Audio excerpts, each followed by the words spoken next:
ఈ శని వక్రి అంటే వ్యక్తిగత జీవితంలో ప్రమాదాలు, వాళ్ళకి ఆర్థిక సమస్యలు, వాళ్ళ జీవితంలో కష్టాలు, నష్టాలు ఇవే ఉన్నాయంటారా? వక్రగమనంలో ఉన్నటువంటి శని అంతా చెడు చేస్తాడు. కానీ నిజంగా శని వక్రిలో చెడు చేస్తాడా? చాలా మంది జ్యోతిషులు ఎందుకు ఈ శని వక్ర ప్రభావం అని చెప్పేసి భయాందోళనకు గురి చేస్తున్నారంటారు. సగటు మనిషికి కూడా శని అనగానే ఒక రకమైన భయము, ఆందోళన ఉంటుంది. అంతా లాగేసుకుంటాడు, సర్వం లాగేసుకుని రోడ్డు మీద పెట్టేస్తాడంటే అపోహ ఉండడం వల్ల. మనిషి మారితే తన ప్రారంధం కూడా మార్చుకునే అవకాశం ఉండదంటారా? ఉంటే ఎలాంటి అవకాశాలు ఉన్నాయంటారు? కాబట్టి శని మీ ప్రారంధ కర్మని పూర్తిగా అవగాహనతో పెంచేటువంటి అవకాశం ఇచ్చేటువంటి ఏకైక గ్రహం అంటూ ఉంది అంటే అది నాగనాథ్ గారు, మరి ధనుర్రాశి విషయానికి వస్తే వాళ్ళు ఇప్పటికే అర్ధాష్టమ శనితోటి చాలా ఇబ్బందులను ఎదుర్కొంటున్నారు. అటు ఆర్థికంగా కావచ్చు, ఇటు విద్యపరంగా, అలాగే ఉద్యోగరీత్యా, అలాగే భాగస్వాముల రీత్యా కూడా, అంటే సంసార వైవాహిక జీవితంలో కూడా వాళ్ళు ఎన్నో ఒడిదుడుకుల్ని ఎదుర్కొంటూ ఉన్నారు. కానీ ఈ రాశి వాళ్ళకి మరి ఇప్పుడు అర్ధాష్టమ శనితో పాటు వక్రశని కూడా మొదలైంది అంటున్నారు. ఈ వక్రశని ప్రభావము ఎలా చూపబోతుంది, అంటే వాళ్ళ మీద ప్రభావం ఎలా ఉండబోతుంది? వాళ్ళని ఏమైనా కొంచెం గట్టెక్కించే దశలో ఉందంటారా, లేకపోతే ఇంకా కష్టాల్లోకి కూరుకుపోయే దశ కనిపిస్తుందంటారా? ముందుగా హిట్ టీవీ ప్రేక్షకులందరికీ కూడా నమస్కారం. ఒక చిన్న విషయాన్ని చెప్పాలి మేడం. చాలామందికి ఏంటంటే ఇప్పుడు ధనురాశి వాళ్ళకి వక్రశని, ఓకే, ఈ వక్రశని వల్ల ఈ 139 రోజులు ఏదైతే వక్రశని ఉందో, అంటే జూలై 13వ తారీఖు 2025 నుంచి 28వ తారీఖు నవంబర్ మాసం 2025 వరకు ఈ వక్రశనిలో వాళ్ళు are they free from this అర్ధాష్టమ శని అనే డౌట్ వస్తుంది. అంటే అర్ధాష్టమ శని ఈ టైంలో ఉండదా, అర్ధాష్టమ శని ప్రభావం ఉండదా అంటే ఖచ్చితంగా ఉంటుంది, ఉండకుండా ఉండదు. ఎందుకంటే అసలు శని వక్రి అంటేనే ఒక చిన్న ఎగ్జాంపుల్తో అర్థం చేసుకోవాలి. ఏంటంటే మనము ఒక వెహికల్లో మనం ప్రయాణిస్తున్నప్పుడు మన పక్క నుంచి ఒక వెహికల్ మనని ఓవర్టేక్ చేసి వెళ్ళిపోయినప్పుడు ఆ ఓవర్టేక్ చేసిన వెళ్ళిపోయినటువంటి వెహికల్కి మనము వెనక వెళ్ళిపోయాము, మనం వెహికల్ స్పీడ్ తగ్గిపోయింది లేదా ఆ వెహికల్ స్లోగా వెళ్తుంది అనే భ్రమ మనకు కలుగుతుంది. కానీ అది ఎంత స్పీడ్లో ఉంది, అది 40 కిలోమీటర్ కేఎం స్పీడ్లో ఉందా, 60 కిలోమీటర్ స్పీడ్లో ఉన్నా అన్నది అక్కడ చూసేవాడి దృక్పథాన్ని బట్టి ఉంటుంది. అంటే అక్కడ చూసేవాళ్ళకి ఏమనిపిస్తుంది, అది వెనక్కి వెళ్ళిపోయింది అనిపిస్తుంది, లేదా మనం ముందుకు వెళ్ళిపోయాం, మన స్పీడ్ ఎక్కువ ఉందా అన్నది it is left to the observer. So ఇక్కడ వక్రి కూడా అంతే మేడం. వక్రి అన్నది మనకు ఒక ఇల్యూజనరీ, ఒక భ్రమ లాంటిది. ఇది భూమి మీద భూభ్రమణం వల్ల మనకు కలిగేటువంటి భ్రమ అది. కాబట్టి ఈ ధనురాశి వాళ్ళకి ఈ అర్ధాష్టమ శని ఉంటుంది. ధనురాశి వాళ్ళకి అర్ధాష్టమ శని ఉంటుంది. మేషరాశి వాళ్ళకి ఏలినాటి శని కంటిన్యూ అవుతుంది. మిథున రాశి వాళ్ళకి దశమ శని ఉంటుంది. కన్యా రాశి వాళ్ళకి సప్తమ శని ఉంటుంది. వృశ్చిక రాశి వాళ్ళకి పంచమ శని కూడా ఉంటుంది. ఇవి they are not relieved, they are not free from this Shani effect, Saturn effect. అయితే వక్రిలో ఏంటంటే తిరోగమనం. శని మీనరాశిలో ఉన్నాడు. ఇప్పుడు మనం 30వ తారీఖు మార్చి నుంచి మీనరాశిలో ప్రవేశించాడు. ఇప్పుడు తిరోగమనం ఏంటి, కుంభరాశి వైపు వస్తాడు. ఈ కుంభరాశిలోకి ప్రవేశించడాన్ని జ్యోతిష శాస్త్రంలో ఏం చెప్పారు, జ్యోతిష శాస్త్రంలో ఏముంది అంటే, జ్యోతిష శాస్త్రంలో శని యొక్క ప్రభావము తిరోగమనంలో ఉన్నప్పుడు త్వరితగతిలో రిజల్ట్ ఇస్తాడు, క్విక్గా రిజల్ట్స్ ఇస్తాడు, ఎఫెక్టివ్ రిజల్ట్స్ ఉంటాయి వక్రిలో. అందులో మన ఆశ్చర్యం ఏముంది, వక్రిలో ఫలితాలు మీకు స్పీడ్గా ఇస్తారంటే అంత కొత్త సెన్సేషనల్ విషయం ఏముంది అంటే, అసలు బేసికల్గా శని అనేవాడు అంటే కర్కోటకమైనటువంటి పరీక్షల్ని మనకి ఇస్తాడు. అంటే మనకు చాలా కఠినమైనటువంటి పరీక్షలు ఇచ్చి చాలా లేట్ రిజల్ట్స్ ఇస్తాడు. అర్థమైందండి? అన్నీ మనకు జీవితంలో వైరాగ్యం వచ్చే వరకు వెయిట్ చేయించాడు మనతో. ఓకే, సో మరి అలాంటి లెథార్జిక్ ప్లానెట్ మీకు అంత ఇన్స్టంటేనియస్, స్పాంటేనియస్, క్విక్ రిజల్ట్స్ ఇస్తున్నాడు అంటే వక్రి ప్రభావము. అంటే వక్రిలో శని యొక్క ఫలితాల మీద కానీ, మన కార్యాచరణ మీద కానీ, మనం గతంలో చేసినటువంటి పనుల యొక్క ప్రభావము. అంటే ఇక్కడ కర్మలకు కూడా అధిపతి కాబట్టి మీరు గడిచినటువంటి 2 సంవత్సరాలు, 5 సంవత్సరాలు, 10 సంవత్సరాలు మీరు ఎటువంటి కార్యాచరణ చేశారు, మీరు ఎటువంటి ప్రణాళికలు వేసుకున్నారు జీవితంలో ఉన్నతమైన స్థాయికి వెళ్ళడానికి, మీరు అంబిషన్స్, గోల్స్ సెట్ చేసుకున్నప్పుడు ఎంత డిసిప్లైన్ ఉన్నారు. ఇది physical discipline, at the same time mental discipline.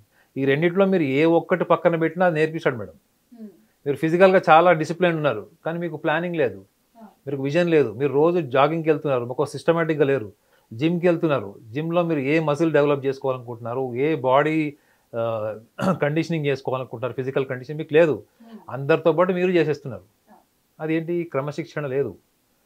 So శనిగ్రహం ఏంటంటే physical discipline as well as mental discipline రెండింటినీ ట్రైన్ చేసేటప్పుడు చాలా నిర్దాక్షిణ్యంగా ఉంటాడు కాబట్టి కఠోరమైనటువంటి కఠినమైనటువంటి పరీక్షను ఇస్తాడు.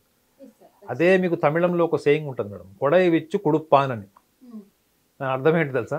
హిందీలో భగవాన్ దేతాయతో చప్పడ పాడికే దేతా అని ఒక హిందీలో ఒక సాయింగ్ ఉంటుంది. అంటే భగవంతుడు మనకి ఏమైనా ఇచ్చాడంటే ఆకాశం అంటే ఆకాశాన్ని బద్దలు కొట్టుకొని ఇస్తాడని అర్థం. అంటే ఆకాశం ఎంత విశాలంగా ఉంటుంది. సో అంటే ఈ యొక్క కఠోరమైనటువంటి పరీక్షల నుంచి ఎప్పుడైతే మీరు అన్ని ఎగ్జామినేషన్లో ఉత్తీర్ణులు అవుతారు, పాస్ అవుతారో, అప్పుడు ఇదే శనిగ్రహము మీకు అనుకూలమైనటువంటి పరిస్థితులు, జీవితంలో మీకు ఎప్పుడు రానటువంటి ఒక ఉన్నతమైన గౌరవాన్ని, పేరుని, ఆర్థిక స్తోమతని, సామాజిక పరమైన గౌరవాన్ని ఇచ్చేటువంటి గ్రహం కూడా ఈ శనిగ్రహమే. అర్థమైందండి? వక్రిలో ఉన్నప్పుడు ఈ ధనుర్రాశి వాళ్ళు కూడా గమనించాల్సిన విషయం అదే. ఈ ధనుర్రాశి వాళ్ళు కూడా ఏంటంటే వీళ్ళు ఎక్కువగా వీళ్ళలో 2 లక్షణాలు మీకు కనిపిస్తాయి మేడం. 2 లక్షణాల్లో ఒకటి ఏంటంటే ఆశావాదం. ఎప్పుడు కూడా జీవితంలో ఏదో చేసేటప్పుడు ఎప్పుడు ఆప్టమిస్టిక్ ఉంటారు వాళ్ళు. అరే ఎన్ని ఫెయిల్యూర్స్ వచ్చినా ఫోన్లే కల్ అప్నానైతే పర్సు అప్నావంగా, అంటే ఇవాళ మనది కాదు కానీ రేపు మనది అవ్వచ్చు, ఎల్లుండి మనది అవ్వచ్చు అంటే ఆశావాదంతో ఉంటారు. మళ్ళీ ట్రై చేస్తారు. ఎందుకంటే ఎనార్మస్ ఫిజికల్ ఎనర్జీ ఉంటుంది madam. Physical mental energy enormous ఉంటుంది. ఈ ఎనార్మస్ ఫిజికల్ మెంటల్ ఎనర్జీకి వీళ్ళకి ప్లానింగ్ ఉండదు మేడం. అర్థమైందా? మీరు ధనురాశిలో పుట్టిన వాళ్ళు నువ్వు సాయంత్రం ఏం చేస్తావు అని అడగండి. ఉద్యోగస్తుడు గవర్నమెంట్ ఎంప్లాయీని వాళ్ళని అడిగితే సాయంత్రం ఏం చేస్తాడో అది చెప్తాడు. కానీ వాళ్ళ పర్సనల్ లైఫ్లో కానీ వాళ్ళకి ఏవైతే ప్లానింగ్ ఉందో వాళ్ళు మీరు రేపు ఏం చేస్తారు, ఎల్లుండి ఏం చేస్తారు, వారం రోజుల తర్వాత ఏం చేస్తారంటే కూడా వాళ్ళ క్వశ్చన్ మార్కే. So they are most disorganised people. అంటే వాళ్ళని వాళ్ళు ఆర్గనైజ్ చేసుకోరు. కాబట్టి వీళ్ళ జీవితంలో ఎప్పుడు కూడా మల్టీ టాస్కింగ్లోనే ఉంటారు. ఒక పని మీద ఉండరు మేడం. ఒక ధనుర్రాశి వాళ్ళు రోజుకు 100 పనులు చేస్తారు. ఈ పని చేసేటప్పుడు దాని గురించి ఆలోచిస్తారు, రెండో పని చేసేటప్పుడు మూడో దాని గురించి ఆలోచిస్తారు. సో దానికి తగ్గట్టుగా వీళ్ళు శ్రమిస్తారు మేడం. గొప్ప అద్భుతమైన లక్షణం ఏంటంటే ధనురాశి వాళ్ళకి వాళ్ళు నిజంగా భగవంతుడు కనిపిస్తాడు మీకు. వాళ్ళు పని చేసేటప్పుడు అంకిత భావము, అంటే మనం చాలా మటుకు కూడా అంకిత భావంతో పనిచేస్తాం మేడం. కానీ మనము ఎప్పుడు కూడా ఏముంటాం అంటే భూతకాలం అంటే పాస్ట్ టెన్స్లో ఉంటాం లేదా భవిష్యత్తులో ఉంటాం.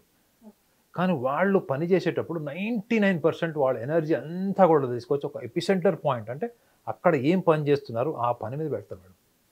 చూడండి వీళ్ళకి క్రమశిక్షణ, వాళ్ళ ఓన్ డిసిప్లైన్, వాళ్ళ ఓన్ కాన్స్టిట్యూషన్, వాళ్ళ ఓన్ లా ఉంటుంది తప్ప వీళ్ళు బయట ప్రపంచానికి వచ్చేటప్పుడు దాన్ని ఫాలో కాదు. దాన్ని ఫాలో అవడమే వాళ్ళ అహంకారానికి విరుద్ధం అనుకుంటారు.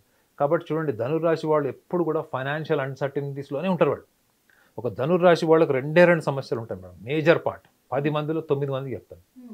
వీళ్ళు ఎప్పుడు కూడా వీళ్ళ డబ్బులైనా ఎక్కడైనా ఇరుక్కుంటాయి, లేదా వీళ్ళు అప్పులు చేసి ఇంటి చుట్టూ అప్పులలో తిరుగుతుంటారు. పోనీ వీళ్ళు ఎవరిని చీటింగ్ చేయరు, ఎవరిని మోసం చేయరు. అసలు అలాంటి ఆలోచన, అలాంటి తెలివి కూడా, అంటే కపటంతో కూడిన తెలివి తెలివి కూడా వీళ్ళకు ఉండవు. వీళ్ళ దగ్గర 1000 రూపాయలు అనుకోండి, 900 అంటే ఇచ్చేస్తారు వాళ్ళు. కానీ వీళ్ళు ఏంటంటే వీళ్ళు ఎప్పుడు కూడా నేను ఈ ప్రపంచానికి ఒక సమిధనై ఉండాలి అనుకుంటాడు. అంటే ప్రపంచంలో నేననేవాడిని, ఈ ప్రపంచంలో నన్ను గుర్తించాలి, ప్రపంచంలో ఒక ప్రైడ్, ఒక ఎనార్మస్ ప్రైడ్, ఒక సెల్ఫ్ రెస్పెక్ట్తోని వీళ్ళు బతుకుతారు. కాబట్టి వీళ్ళు లౌకిక ప్రపంచంలో ఎప్పుడు దెబ్బతింటారు మేడం. లౌకిక ప్రపంచంలో మనస్తాపం తింటారు ఎప్పుడు. మనుషులకు వీళ్ళు అర్థం కారు, మనుషులు వీళ్ళు సరిగ్గా అర్థం చేసుకోలేరు. సో ఈ వక్రీలో ముఖ్యంగా వీళ్ళు ఎదుర్కొనేది ఏంటి? ధనస్థానాధిపతి, తృతీయాధిపతి అయినటువంటి శనిగ్రహం వీళ్ళకి వక్రీలో రాహువుతో కలుస్తాడు. రాహువుకున్న ఎనర్జీ ఏంటి? భౌతికంగా మీరు కోరుకున్నటువంటి ఆర్థిక స్తోమత, అత్యున్నతమైనటువంటి హోదా, అథారిటీ, పవర్, ఇవి కోరుకుంటారు. ఇవి ధనుర్రాశి వాళ్ళకి నచ్చిందేంటి? ఈ 3. అర్థమైందండి? ప్రపంచం మొత్తం నన్ను గుర్తించాలి, ప్రపంచం మొత్తం అందరూ నాలాంటి వాళ్ళు 100 మంది ఉండాలని కోరుకోలేడు. ప్రపంచంలో నేను ఒక్కరిని ఉండాలి, అప్పని రైనా అంటాడు. అంతే, మనమే ఉండాలి అంటారు. సో ఆ లెవెల్కి పనిచేస్తారు మేడం. నేనైతే చాలా అడ్మైర్ చేస్తాను ధనుర్రాశి వాళ్ళని. అయితే నేను I have posted many people. వాళ్ళ పని అట్టుంటుంది మేడం. వాళ్ళ పని, క్రియేటివిటీ, ఎనర్జీ, ఇంకోటి చాలా పాజిటివ్గా ఉంటారు వాళ్ళు. ఎప్పుడు నెగిటివ్ థింకింగ్ ఉండదు. వాళ్ళ ఫెయిల్యూర్స్ వచ్చినా కానీ పాజిటివ్ వెతుకుతారు వాళ్ళు. సో ఈ లక్షణం మీకు మిథున రాశి వాళ్ళు కూడా ఉంటుంది మేడం. మిథున రాశి వాళ్ళు కూడా ఇట్లా ఉంటారు. క్షమాగుణం ఉంటుంది, చాలా అసలు హృదయాన్ని పెట్టి పనిచేస్తారు. అయితే మరి వక్రిలో వీళ్ళకి ఏంటి సమస్య? ఇన్ని గొప్ప లక్షణాలు ఉన్నాయి కదా. సో వక్రిలో ఒక విషయాన్ని వీళ్ళు గమనించాలి ఏంటంటే, ధనుర్రాశిలో పుట్టిన వాళ్ళు వాళ్ళ వ్యక్తిగత జాతకాలు చూసుకోండి. ఈ విషయం చాలా ఇంపార్టెంట్ వాళ్ళకి. వాళ్ళ వ్యక్తిగత జాతకంలో గనక లగ్నాత్ కానీ చంద్రలగ్నాత్ కానీ కేంద్ర భావాల్లో లగ్న చతుర్థ సప్తమ దశమ భావాల్లో కనుక శనిగ్రహం ఉంటే వాళ్ళ వ్యక్తిగతంగా జీవితంలో వాళ్ళ వైఫల్యాలు, అంటే చిన్నప్పటి నుంచి కూడా ఆర్థిక స్తోమత లేక, ప్రాపర్ గైడెన్స్ లేక, ఎడ్యుకేషన్ లేక, అటు ఏదో తోచిన జీవితం గడపాలి. సెల్ఫ్ రెస్పెక్టెడ్ పీపుల్ కదా మేడం, ఒకళ్ళ మీద డిపెండ్ గారు. సో అప్పులు చేసో ఏదో ఒక రకంగా బతికేవాళ్ళు. లగ్నంలో శని ఉన్న వాళ్ళు చాలామంది అలాంటి బాల్యం కష్టాలు ఉంటుంది. అందరినీ కాదు, మోర్ దాన్ 60%. ఇది లగ్నంలో శని ఉన్న వాళ్ళు చూసుకోవాలి. చతుర్థ భావం విద్య, మాతృస్థానం, భూమి, వీటికి సంబంధించి ప్రాపర్టీస్, వీటికి సంబంధించి ఈ డిస్ప్యూట్స్లో ఉన్న వాళ్ళు చెక్ చేసుకోవాలి. సప్తమ భావం పెళ్ళి అయి విడాకులైంది, పెళ్ళి అయి 2 పెళ్ళిళ్ళు అయిపోయినాయి, అయినా జీవితంలో హ్యాపీనెస్ లేదు, భార్యతో సుఖం లేదు, భర్తతో సుఖం లేదు, భర్త వల్ల ఎటువంటి హ్యాపీనెస్ లేదు, లేదా భార్య వల్ల కూడా ఎటువంటి హ్యాపీనెస్ లేదు, వైవాహిక జీవితంలో ఎప్పుడు ఏవో గొడవలు. ప్లస్ ఇంకోటి, వీళ్ళు ఇంట్రోవర్ట్స్ మేడం. వాళ్ళ సమస్యల్ని ప్రపంచానికి చెప్పరు, మనసులోనే పెట్టుకుంటారు, దాన్ని బాగా సప్రెస్ చేసుకుంటారు. దానివల్ల తీవ్రమైన ఆరోగ్య సమస్యలు ఎర్లీ లైఫ్లో వస్తాయి వీళ్ళు. ఇది గమనించాలి. రెండోది, నాలుగోది ఏంటంటే లాస్ట్ ఆస్పెక్ట్ ఏంటంటే దశమ భావం. అంటే దశమ భావం అంటే ఉద్యోగ ప్రయత్నాలు. ఈ ఉద్యోగాలు చేసేవాళ్ళు వీళ్ళు సాధ్యమైనంత వరకు ఉద్యోగం చేయడానికి ఇష్టపడరు మేడం. ఎందుకంటే స్వేచ్ఛగా ఉండాలనుకుంటారు, ఒకళ్ళ కింద పని చేయడానికి ఇష్టపడరు, బాసిజం తీసుకోలేరు. మీరు వర్క్ ఛాలెంజ్ ఇవ్వండి చేస్తారు. మీరు నా మీద బాసిజం చేయడం కన్నా నాకు వర్క్ లోడ్ పెంచు, నేను వర్క్ చేస్తాను అంతే తప్ప నువ్వు నా మీద పెత్తనం జలాయించద్దు. నువ్వు పెత్తనం జలాయిస్తే వెళ్ళిపోతావు. సో వాళ్ళ ప్రయారిటీ ఏంటంటే సెల్ఫ్ రెస్పెక్ట్, డిగ్నిటీ. ఇది తప్ప వాళ్ళకి లైఫ్లో సక్సెస్ ఉండాలి, అంబిషన్ ఉండాలి, కన్సిస్టెన్సీగా ఉండాలి అన్నటువంటి ఆలోచనలు తక్కువ ఉంటాయి. డామినెంట్ స్టేజ్లో అయితే ఉండవు. సో మరి వక్రీలో ఉన్నటువంటి వాళ్ళు, ధనురాశి వాళ్ళు, వాళ్ళ వ్యక్తిగత జాతకాన్ని కూడా చెక్ చేసుకోండి. లగ్న చతుర్థ సప్తమ దశమ భావాల్లో కనుక శని యొక్క స్థానం ఉంటే ప్రతికూల వాతావరణాన్ని అనుభవించిన వాళ్ళు గడిచిన 2 సంవత్సరాలు కావచ్చు, 5 సంవత్సరాల నుంచి కావచ్చు, ఇప్పుడు ఈ వక్రిలో మీరు కోరుకున్నవి, మీరు గతంలో ఊహించినవి, మీకు ఏవైతే అసాధ్యం అనుకున్నావో అవన్నీ కూడా మీకు వక్రగమనం. ఈ శని యొక్క వక్రిలో రాహువుతో కలిసి ఉన్నాడు. అందులో తృతీయ భావంలో ఉన్నాడు. రాహు తృతీయంలో ఉంటాడు వీళ్ళు ధనురాశి వాళ్ళకి. శని కేంద్రం నుంచి తిరోగమనంలోకి, మళ్ళీ తృతీయంలోకి రాహు యొక్క శక్తిని కూడా తీసుకుంటాడు. సో ఈ 139 రోజులు ఏవైతే ఉన్నాయో మీ జీవితంలో అద్భుతాలు, unexpected results, most positive results చూసేటువంటి మంచి తరుణం ఇది. సో మీరు కూడా ఒక చిన్న టిప్ చెప్తా వీళ్ళకి ఏంటంటే, ఈ ధనురాశి వాళ్ళు ఎప్పుడు కూడా ఒక విషయాన్ని వీళ్ళు మర్చిపోతారు ఏంటంటే, వీళ్ళు ఎప్పుడు ఉన్నతంగా ఒక గురువు స్థానంలో ఉండాలని కోరుకునే వ్యక్తులు కాబట్టి వీళ్ళు చాలా సందర్భాల్లో వాళ్ళు నేర్చుకోవాల్సినవి చాలా విషయాల్లో వీళ్ళు వెనకబడిపోతారు. అలాంటి వాళ్ళకి శని ఏం చేస్తాడు, మళ్ళీ ఎగ్జామ్స్ పెడతాడు. శని ఎలాంటి ఎగ్జామ్స్ పెడతాడు, ఒక్కసారి సునామీ తీసుకొచ్చి వదులుతాడు. అంటే జీవితంలో అల్లకల్లోలను సృష్టించేస్తాడు శని ఒక్కసారి. సో కాబట్టి అటువంటి పరిస్థితుల్ని తెచ్చుకోకుండా కాలాన్ని కూడా మీరు దృష్టిలో పెట్టుకోండి.